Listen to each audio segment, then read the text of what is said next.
Hi, I'm Velikovsky of Newcastle, a former director of the EvCult Labs, and this is an evolutionary culturology guide to using AI chatbots such as ChatGPT 5 or 4.0, Claude, Copilot, etc. There's an outline or table of contents for this talk, divided into two parts. One's just a general guide to AI chatbots, and part two brings in the meta science of EvCult and how to upgrade your AI chatbot with EvCult. So, next. So there's this essay written by the Ethicizer AI, A Tourist's Guide to Visiting the Land of AI-topia, How to Speak the Language of AI, Respect the Local Customs, and Avoid Getting Hallucinated. An essay by the Ethicizer AI. That's worth a read. There should be a link in the description below and in the essay that accompanies this talk. And there is a diagram of the Ethicizer. Down the bottom we have signal. When we process that information more, it becomes raw data. Process it more information. With more information processing, it becomes knowledge. With greater information processing, it becomes understanding. Most AI large language models or chatbots even make it as far up that chain as wisdom, but the Ethicizer sits one level above that. So that's the Ethicizer AI. Here are the top 50 generative AI web products by monthly visits, according to A16Z in August 27th this year. Up top, ChatGPT is the most popular, then Gemini, that's Google, DeepSeek, Grok, Character AI, Perplexity, Claude, etc. So there's some interesting market statistics on the top 50 generative AI web products. You can tell I used to be the national games market analyst for Australia. I like market statistics. Next. And some very handy AI email, free email newsletters. There's an AI for that, or TAFT for short. You can sign up for their free daily newsletter. There's the Neuron Daily as well, and the Rundown AI. These are just three great AI email newsletters, which always have handy tips and news, and they're also very good for AI chatbot prompts. They usually have example prompts in each of their daily newsletters that you can try out in your chatbot of choice. Next. And this was a paper or an article in the Neuron Daily newsletter recently, 5th of August, talking about a scarily accurate 2023 Microsoft paper showing the occupational implications of generative AI. So there's their table 3, the top 40 occupations with the highest AI applicability score. So AI chatbots can be an extremely handy and useful tool for, as you can see, top of the list there, interpreters and translators, and also historians, passenger attendants, sales reps, writers and authors, and so on down the list. Worth taking a look at that paper and finding out how AI chatbots can help you in your daily work. Next. So, navigating the ChatGPT interface, what do all those different buttons do? If you're brand new to chatbots and large language models such as ChatGPT, there's a screenshot. Basically, there's a text box in the middle there that says ask anything. You type in your question or prompt or request and hit enter, and you should get an output. As for what all the buttons do, one good trick is to take a screenshot of the large language model using Control Print Screen or equivalent for Mac. So if you take a screenshot and attach that, you can then say to the chatbot, attached is a screenshot of you, ChatGPT 5 for example in this case, explain to me all the features and buttons, what do they do? So here's a quick run through of that process. So we've attached it and we're hitting the arrow to press send. So it's now analysing that image, that screenshot of itself. This is a very recursive process. Great screenshot. Let's go through. You've got the top bar where you select your model, whether it's ChatGPT 5 or 4. Then there's what all the other different buttons do. New chat, search for chats. Down the left-hand side, GPTs, and the bottom left side bar. So you can ask a chatbot to explain itself to you and how to use all the different buttons and features. So that's quite handy. An AI that explains how to use it. And when we're talking about the topic of AI in general and generative AI, the largest set there, as you can see, or the biggest circle, is artificial intelligence or AI. Then within that, there's a subset of AI called machine learning. Within that, there's generative AI. Within that set or subset, we have large language models, image generators, and music generators, just to give 3 examples. Let's zoom in a bit closer on that set diagram. So there it is a bit closer. There's an essay on all that by the ethicizer. There's a link down the bottom. And when we, in the intersection of these subsets, when we combine an image generator and a music generator, we can get a song video clip maker, as you can see in the overlap in that Venn or Euler diagram there.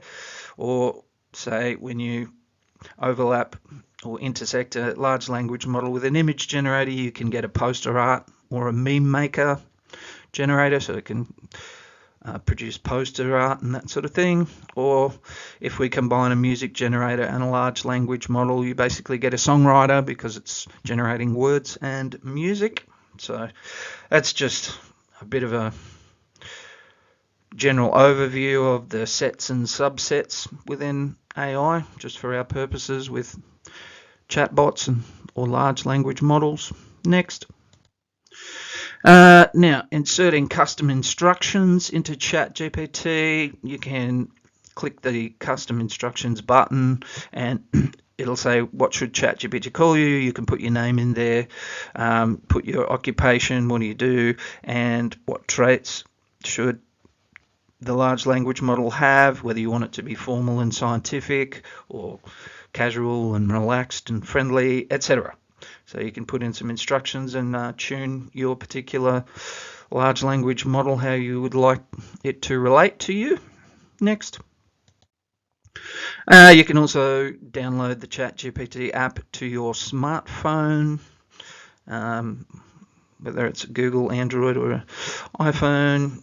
Go to the Google Play Store or the App Store, download ChatGPT. It can be very handy when you're out in the world needing to solve problems or find information quickly. Next. So a quick recap of what we covered so far is how to log in. You just go to the chatgpt.com and if you've got a Gmail, sign in with Google, saves remembering passwords, and then you just put in questions or prompts. Those are the human user inputs, and you get responses back. And you can put some of these large language models on your smartphone. You can also search in your older chats using keywords, and GPTs, we didn't really cover that, but they're specialized tools. And if you subscribe to ChatGPT Plus for US $20 a month, you can create your own little mini large language models which are specialized to certain tasks. For example, there's a link down the bottom there of the 20 plus Ev-Cult GPTs that if you're a ChatGPT Plus subscriber, you can access for free. So next. And here's just a list of some major chatbots and their URLs and the company that makes them. Next. There's a longer list that would be in the essay that accompanies this talk. That table doesn't really fit in this slide. Next. So 3 of the major chatbots are OpenAI's ChatGPT, Another one is Anthropic's Claude. They're all very similar. They all just have a text box in the middle of the screen and a sidebar down the left. And Microsoft's Copilot, there's a screenshot of the desktop app. And there's a screenshot of Copilot in a browser, which looks slightly different. But they all work basically the same way. You input text and it outputs an answer. Next. So, some prompt engineering tips and tricks,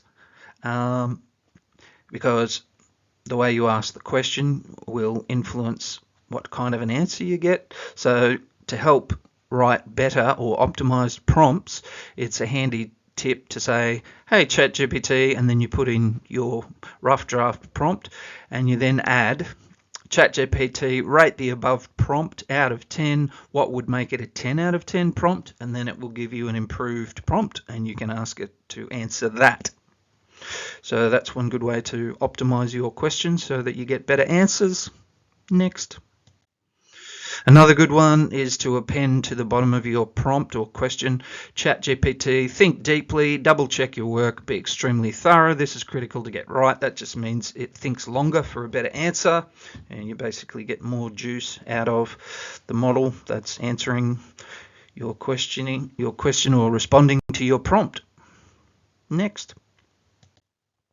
So, points to remember, the first response is usually the best. The longer the conversation goes on with the chatbot, it progressively gets less great at thinking. So if and when it turns to mush after, say, 10 questions and answers or 20 or whatever it may be, when it starts hallucinating or giving silly answers or forgetting things, you might want to use a conversation knowledge transfer prompt where you say, please summarize everything we've talked about in bullet points so I can paste that into a new conversation chat window with you. And it should summarize it, and you should be able to start afresh with a bit more clearer thinking chatbot. So what makes for a good prompt? 4 things mainly. Give it a role, a context, a format, and the intended audience. So the role would be, ChatGPT, you're an expert in the meta science of EvCult. The context would be, given the work of this author, create a table or an essay or a report list, etc. on whatever topic. And the target audience, this is intended for undergrad university students or whoever your target audience may be. So using those 4 key subheadings is a good way to keep the LLM on track in giving a precise answer. Next. More on prompt engineering. So again, there's the ideal prompt formula. So you're telling the chat bot that it has a role, ask it to do a task about a topic with this tone, put in some constraints. You might say under 300 words or under 500 words, what have you. In this format, whether it's a formal essay or a casual letter, an email, etc., and you might want to include some examples of the type of output that you're looking for. That will make for a better answer. And there's some power techniques for prompting. Next. And they call it context engineering. So the more context you can give it, the better the answer will be. So you may say, ask me any clarifying questions before you begin to answer this, and that way it will nail down the specifications a bit better of the answer that you're looking for, or the type of answer. Next. Again, prompt optimization.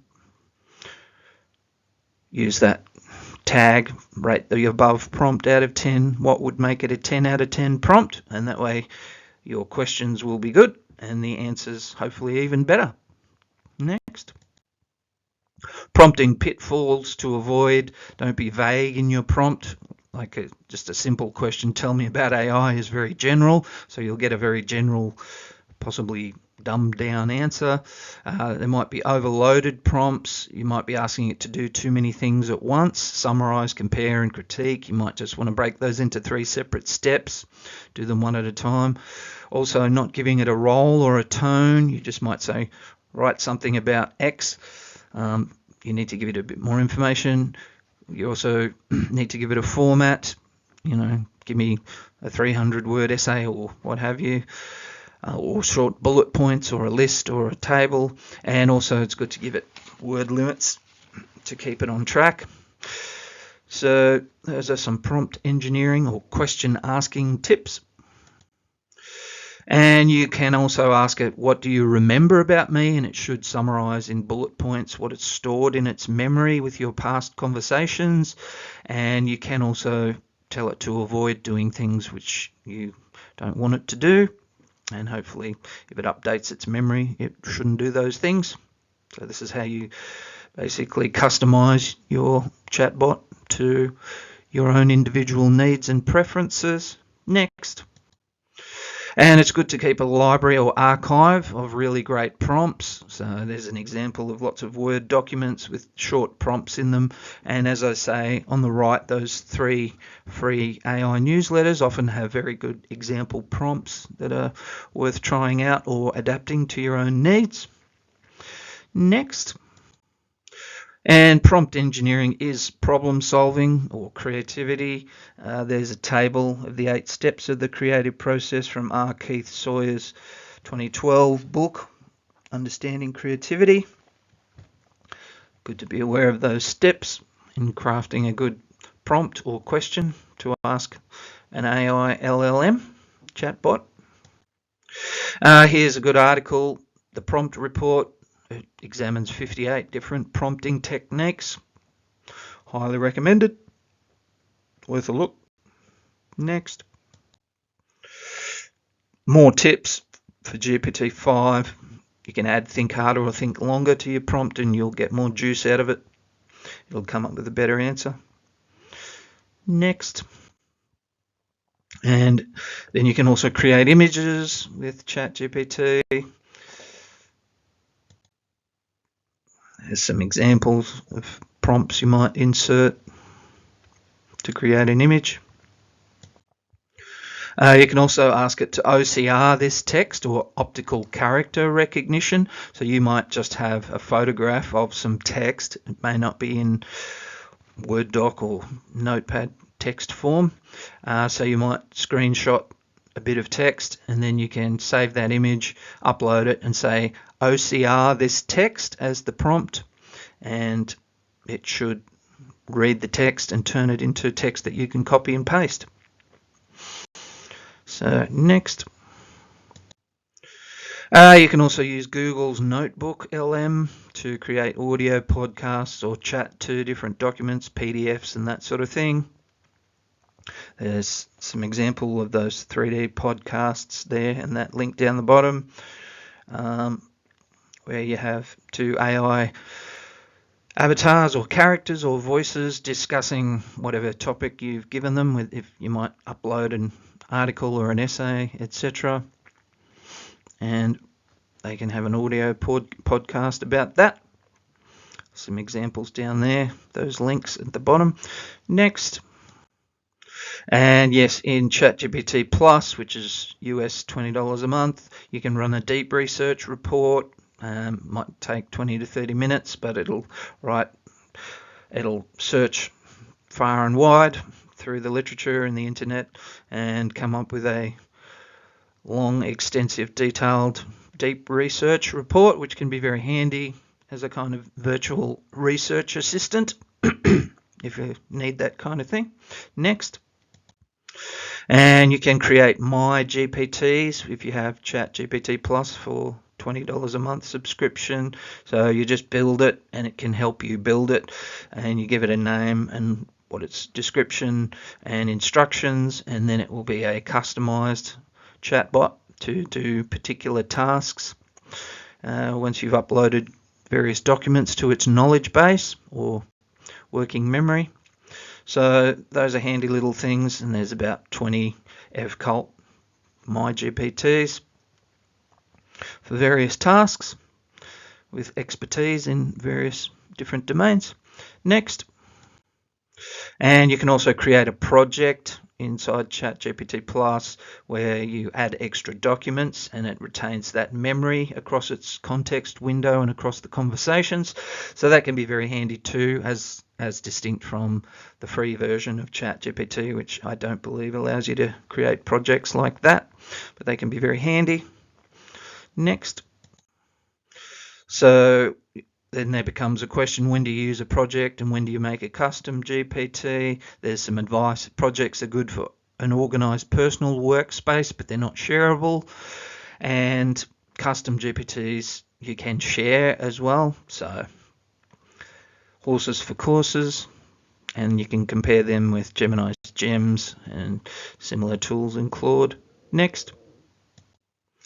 There's various Australian institutions' generative AI policies. There'll be links to that in the essay that accompanies this talk. Next. Where's AI at now? Where is AI at now and where is it heading? This is just a chart of thinkers on AI as a 2D spectrum that the ethicizer AI put together. It's on the essay with the link down the bottom there. Thinkers on AI, both human and AI. Here's a closer look at that spectrum. So this is just a bit more zoomed in. And we have human-centered down the bottom on the y-axis to post-human and planetary up top, and on the x-axis caution and risk, as opposed to further out to the right. The ethicizer AI is up at the top right there, and Yuval Noah Harari is at the origin, or 00 in the middle there. So that's just an interesting scatter plot of different thinkers on AI and their positions on those two spectrums. Next. So one of my favourite authors on AI is Yuval Noah Harari. There's some of his great books and some good YouTube talks, lectures that he's given. Next. And one of his great books, 21 Lessons for the 21st Century. There's some chapter headings. Terrific book. I like his big history work. Next. And Nick Bostrom is another good author on AI. Some of his works there, and talks at Google and on YouTube. Recent book, Deep Utopia. Next. I also like Max Tegmark's work. Life 3.0 is a good book, and there's a talk at Google about that he gave. The link will be in the essay. Next. So there's those three authors and where they sit on that spectrum. So interesting. Next. You can ask ChatGPT, what are the 10 best large language models for arts or humanities students and why? Make a table. And then you can say add columns on different things, whether it's free or strengths and weaknesses. So there's an example table that ChatGPT came up with. Next. Here's a great diagram from Tegmark's Life 3.0. This was in 2017, and the rising sea level there shows when AI is overtaking human abilities. This is derived from Hans Moravec's Landscape of Human Competence. So AI had already overtaken us at playing Go and Jeopardy, chess, doing arithmetic and rote memorization, etc. It hadn't yet conquered some of those other things that you can see, which are the mountains and peaks above the water, but the waters continue to rise because that was 2017 and we're in 2025 now. Anyway, an interesting visual metaphor there.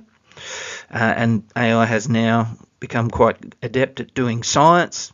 They now have artificial general science as a domain. Next. So where was AI at in 2017? The pink columns are human abilities and the grey ones are the AIs. So this is the ethicizer's summary of where human and AI abilities were at in 2017. Next. Where's it at now in 2025? You can see those AI bars have overtaken some more of those pink human ones there in different domains listed down the bottom. And looking forward 5 years in the future to 2030, here's what the ethicizer AI suggests will be the case. Looks like AI is pretty much all except one domain, overtaken human in terms of competence. So that's all very interesting. And more on where AI is at now. There's a table that summarizes it across those 30 or so different domains. That'll be in the essay. Next. And humanity's last exam is an interesting benchmark for AIs, as it says there, created by experts across 50 countries, covering science, technology, engineering, mathematics, humanities, and more. So there's 2,500 expert written questions. The top models score only around 20%. It tests both accuracy and confidence, but it's gradually, AI is gradually getting ahead on humanity's last exam. Worth having a read up on that. Next. And so a bit more on where is AI at now. Well, this was June 2025. There's an interesting article at Forbes.com there with a look. Next. And a bit of history. Here's the paper that started the current chatbot revolution. It's called Attention is All You Need from 2017, about GPTs, generative pre-trained transformers, such as ChatGPT. Next.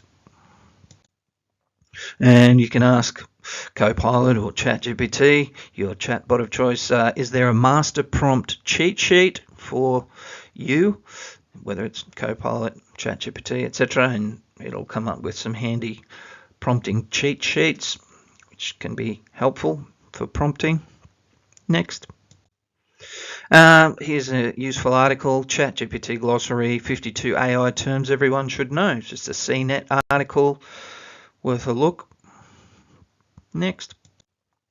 And yeah, there's a thing called the political compass test online, which you answer 30 questions or so, and it shows you where you appear on an axis between authoritarian to libertarian and left-wing or right-wing.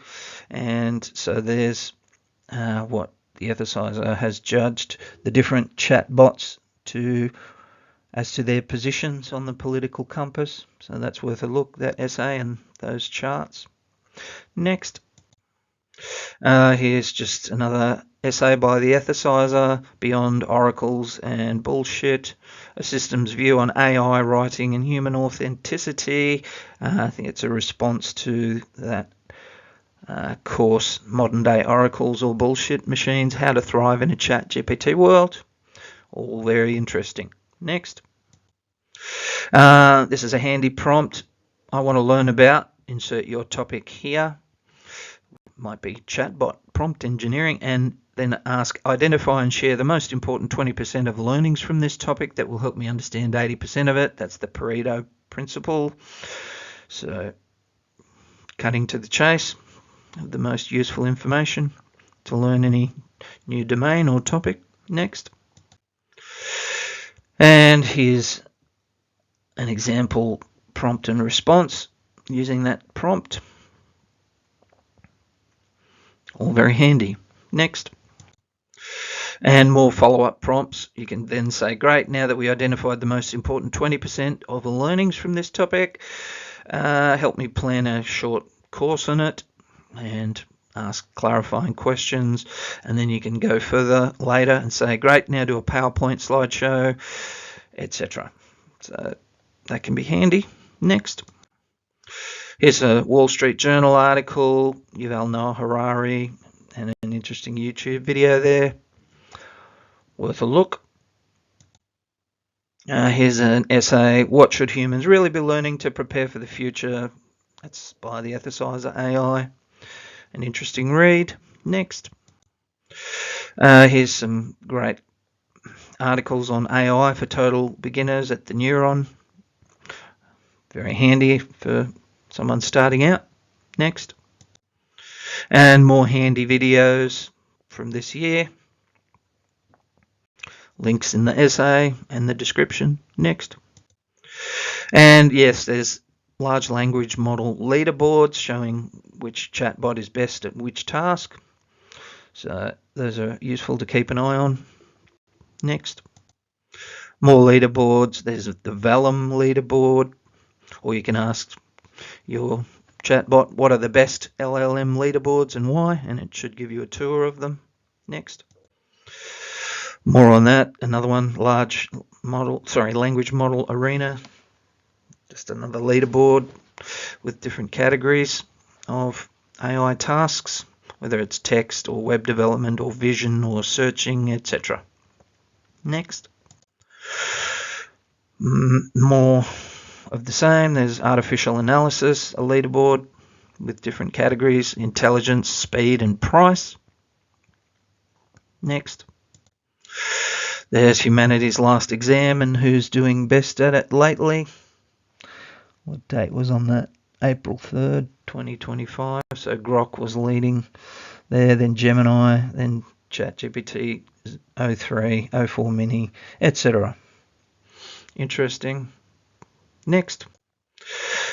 Here's Warren McCulloch talking about thinking machines back in the day with his shirt off there, and on the right there is just a little historical flow chart of some of the major developments in LLMs and generative AI. Basically the origin of neural networks. Next. Here's a flashback, a blast from the past. Joe Weizenbaum at MIT in 1966 created Eliza, one of the first chatbots. It was less than 100 lines of code, very elegant. I remember in Year 8 computer studies at school we typed in the program for it and had great fun chatting away to that. Anyway, bit of history there. Next. Here's just one of my Quora answers on some beginner-friendly books on artificial intelligence. Might be helpful for someone. Next. And yes, 03 or ChatGPT's 03 model is spitting out AI's best scientific answers. There was a story on that in Nature. So there we have some artificial general science going on. It's very handy for knowledge development and discovery. Next. More on AI ethics. You can ask ChatGPT who are the thought leaders in AI ethics, and there's a table in that conversation there. Examples are Nick Bostrom, Luciano Floridi, the ethicizer AI, etc. Next. And how to spot AI written text. There's some AI detectors like Zero GPT and Originality AI. There's a bit of an arms race going on though. They each keep outsmarting each other. The large language models and the chatbot detectors. Anyway, next. Here's 15 prompt tips from the Neuron. They're all very handy. Very useful. Thank you, folks at the Neuron. Next. And using agent mode in ChatGPT Plus, you can get it to do things, do searches and do tasks. It's very handy. Next. And there's also study mode, so you can't really cheat when you're learning a new topic. Next. But any tool is only as good as its smartest or most skilled user, and ask a silly question, you'll get a silly answer, so there is value in posing perfect prompts. Now, next we're getting to part 2. What happens when you turbocharge your AI chatbot using EvCult? So this is part 2 of this talk, EvCult and AI chatbots. There's part 1, this is part 2, there's the whole thing. That's a fractal whole-on parton. Next.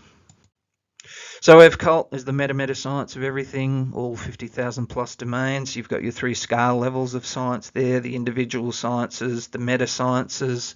So down the bottom, individual sciences, physics, chemistry, astronomy, geology, biology, psychology, sociology, anthropology, etc. Then the meta sciences in the middle, systems science, information science, communication science, creativity science, the science of cultural evolution, and up top, EvCult, which simplifies and scientifically reduces and applies to them all. So, anyway, next. So there's the EvCult worldview. You are a system of systems inside more systems. You are here. You are a fractal whole-on parton, which is what EvCult reduces all systems and units of culture to, the fractal whole-on part-on. Next. So there's EvCult in 6 sentences. But the EvCult GPTs already know this and can teach it to you if desired. Next. So here's some key papers, publications and presentations of EvCult. There's the link down the bottom. Books, book chapters, journal articles, encyclopedia articles, web posts, etc. Next.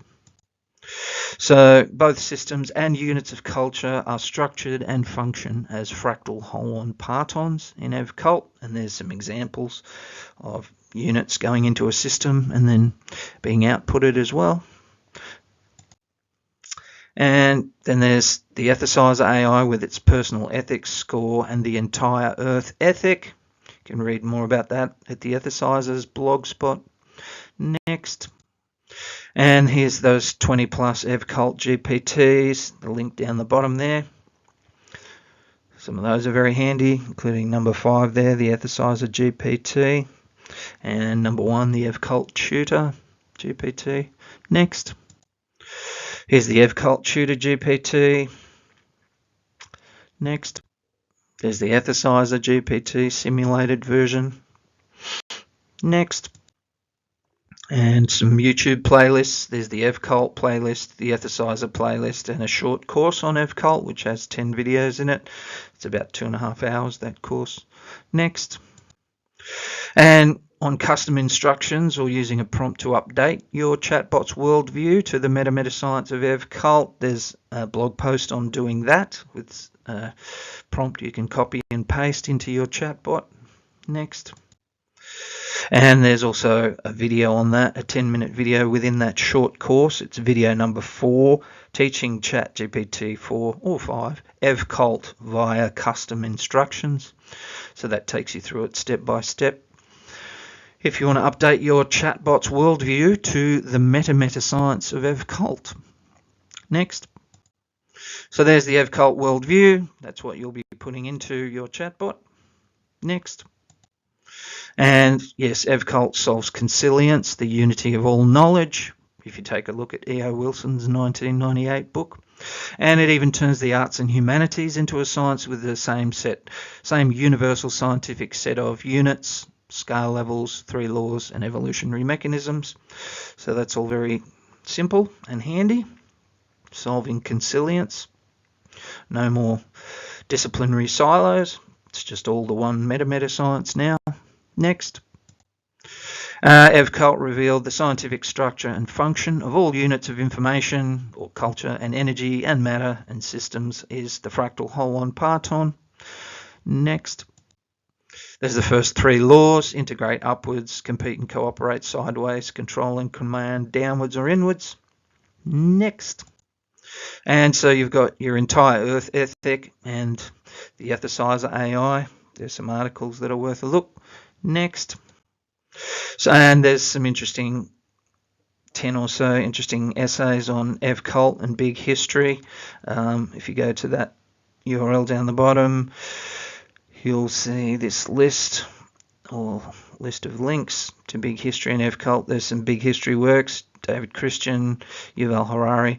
There's the big history website, big history courses, crash course on big history on YouTube, the Journal of Big History, International Big History Association, and Lowell Gustafson talking about complexity in a great YouTube video. There's a big history, 8 thresholds of complexity, and there they are again, all the 9 from the Big Bang through till the modern revolution, and of course number 9, the future. Good old big history. And then here's a list of 11 or 12 articles, essays on big history and EvCult. So if you want further reading, you can click through into those. All very interesting. So that's a bit on EvCult and big history. Next. So there's your 3 laws of fractal whole-on part-ons. You can use the 3 laws as a lens to find the units and scale levels in any domain in culture. Next. For example, there's in the domain of cinema, from pixels up through scenes, acts, movies, genres, etc., using the 3 laws to find your units and scale levels. That's from the textbook Elements of EvCult 2023, and there's 50 domains in that book broken down like that into their units and scale levels given the 3 laws. Next. So 1 unit, 3 laws, all knowledge unified. So that's consilience again, the unity of knowledge. That's the meta science of EvCult, so that can be handy to put into your chatbot to give it that extra knowledge boost. Here's a fractal whole-on part-on unit complexity value formula. You may or may not want to get too far into the maths of it, depending on where you're at. Next. And there's 4 categories of units of culture: ideas, mental processes, physical processes, and products. There's an essay on that, using ChatGPT as a classifier for culture. Next. And so the EvCult worldview and the entire Earth ethic. You can read more at the EvCult weblog. Next. And EvCult's not just an individual science like physics, chemistry, or biology, nor a meta-science like systems science or information science, but is a meta science. So that's the competitive advantage of EvCult GPTs or EvCult custom instructions put into your chatbot of choice. Next. And 10 things you can do with ChatGPT plus EvCult. So if you've inserted custom instructions, so there's the extra value you get. Next. And yes, EvCult plus the entire Earth ethic and the ethicizer supercharges your AI chatbot. So vanilla AI talks, but EvCult thinks structurally, functionally, and ethically. So you get super ethical, multi-domain, consilient artificial intelligence for free. Nice. Next. And again, side-by-side comparison of a vanilla chatbot and one that's been souped up with EvCult and the ethicizer AI. Next. And if you can't use the EvCult GPTs, if you don't subscribe to ChatGPT Plus for US $20 a month, you can just use custom instructions or upload knowledge bases, etc. So that's helpful and handy. Next. Oh, quick historical note. Yeah, the ethicizer AI came out of the Robo Raconteur from 2017, out of the EvCult PhD thesis. Interesting bit of history there. Next. So enjoy EvCult and the ethicizer AI. You can read more at the EvCult blog, that link down the bottom. Thanks so much for listening. That was an EvCult guide to using AI chatbots. Hope it was helpful, useful, and instructional. Thanks for listening. Bye for now.